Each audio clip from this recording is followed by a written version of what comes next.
अब जैसे ही वीर रायचंद ने अरमान सिंघानिया का नाम सुना, उसके माथे पर बल पड़ गए और वो नफरत से कहने लगा, एक तो ये डेविल किंग है जो मेरा कोई भी इलीगल बिजनेस चलने नहीं दे रहा है, और दूसरा ये अरमान सिंघानिया, इसने तो जैसे कसम खा रखी है कि मेरे सारे प्रोजेक्ट्स को, मेरे सारे क्लाइंट्स को ये मुझसे छीन कर ले जाएगा।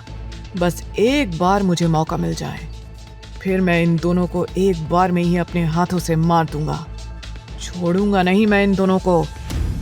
वीर ने कुछ सोचते हुए रंजीत की ओर देखा और सवाल किया, ये बताओ मीटिंग कब और किस जगह होने वाली है? जैसे ही वीर ने पूछा मीटिंग कहाँ होने वाली है, रंजीत ने वीर को बताया, एक्चुअली सर मीटिंग आज दिन में ही थी, और वो भी उनके ऑफिस में लैपटॉप के थ्रू होनी थी, लेकिन अरमान सिंघानिया वहां नहीं आया था क्योंकि वो अपनी वाइफ के साथ शॉपिंग करने के लिए मॉल गया था। जैसे ही वीर ने ये सुना, वो हैरान हो गया और बोला, अपनी वाइफ के साथ मॉल में गया था? अरे क्या अरमान सिंघानिया की शादी हो गई?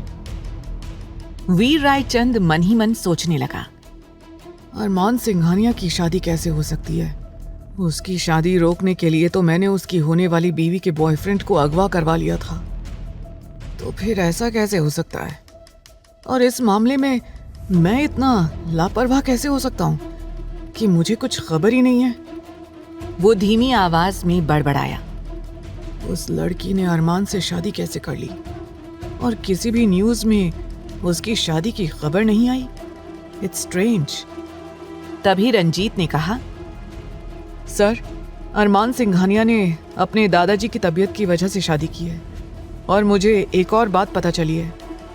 वीर ने अपनी आईब्रोज उठाते हुए पूछा, क्या बात?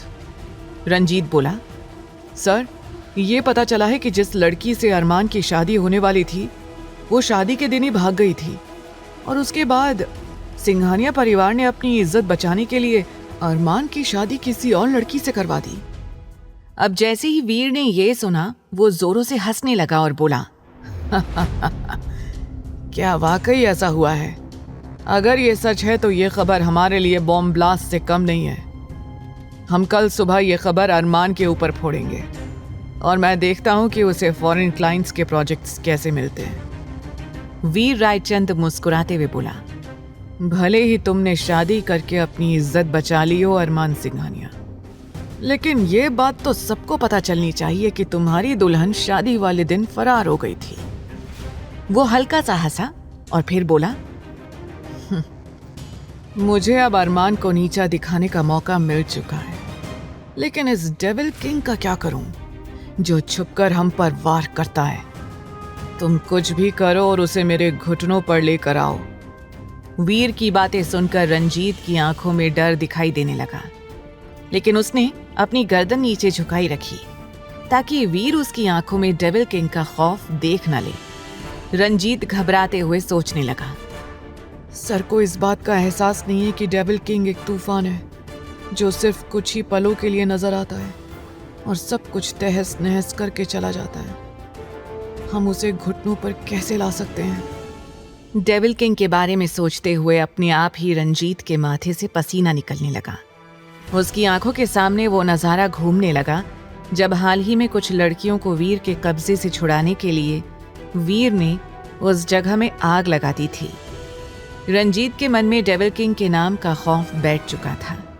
वो तेजी से वहां से बाहर निकल गया।